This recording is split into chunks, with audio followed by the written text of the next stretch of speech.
قدرمنو اکثره موږ لیدلی دي نارینه د زنانو څخه ګیله کوي، د خپلو ښځو څخه ګیله کوي چې کپړې نه اغوندي، سینګار نه کوي، ځان پاکي صفایي نه کوي. لیکن تا څه کړي دي؟ یوه میاشته په سفر تللی د سفره به را روان وي، په دغه خرینو جامو، په دغه خرینو کپړو، په دغه خرین بدن به دی کور ته ورځي. لیکن هغه طرف څه هغه ښه پاک صاف سوتره زیب و زینت د سینګار څه برابره غواړي. نو تا ته خو هم پکار وه چې تا په بازار کې حمام کړی وی، تا په بازار کې ځان صاف سوتره کړی وی، تا ځان پاک کړی وی، تا غسل کړی وی، تا ښه صفا جامې اغوستې وی، ځان ته د زیب و زینت ورکړی وی. کور ته باید تم داسې ورغلی، خپله به د دې خوا وروانې د خولو بوی به پر ګرځي او کپړې به خرینې او دغسې به دی خپل سره ببر ګګرې وروان وي. او دو خوا به نو ګیله کوي وایي ښځې ولې زموږ سره دی کوي؟ لکه څومره چې ته پر ښځه حق لرې، دغومره هغه هم پر تا باندې حق لري چې ته خپل ځان هم صاف سوتره کړي.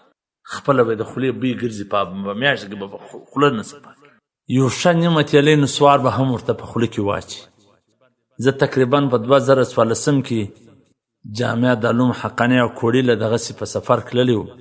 نو د دوره حدیث کلاس چې ورغلم، شیخ محترم مولوي عبدالحلیم چې مشهوره په دیر بابا تاج الحدیث دی، ډېر بزرګ عالم دی، سپین ږیری دی، د هغه د ترمذي شریف درس شروع نو زه پکې کښېناستم. نو هغه په هغه وخت کې وفرمایله چې کم څوک نسوار کوي دا به د قیامت په ورځ اول د خپل کور والا حق ورکړي، ځکه چې د ده د خولې بوی به ځي، د خولې د بدبویي څه به زنانه په تکلیف وي، صفایي به نه کوي، ټوټ پیسټ به نه لګوي، مسواک به نه کوي.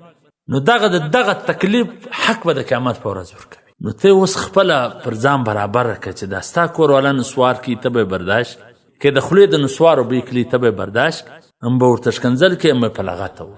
ما یو ورځ په یو کتاب کې وکتله د یو چا د خاوند د خولې بوی کړي، نو هغې به مخ نه ور راړه، اخر د توره پر راواستله او چې مخ راړی که دې مړه کړه. هغې ورته وویل چې د هر ورځ در مرګ نو دا ښه دی چې یوه ورځ مړه کړه.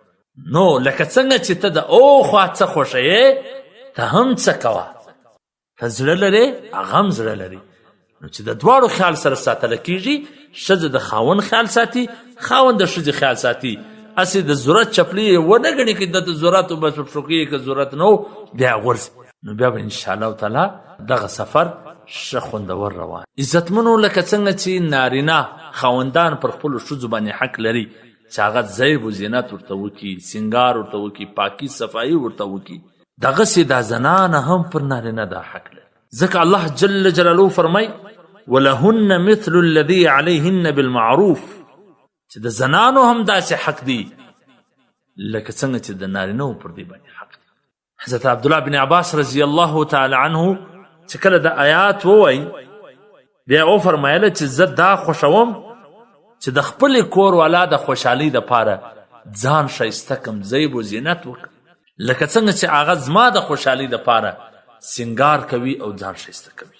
تفسیر ابن کثیر جلد نمبر اول صفحه نمبر 313.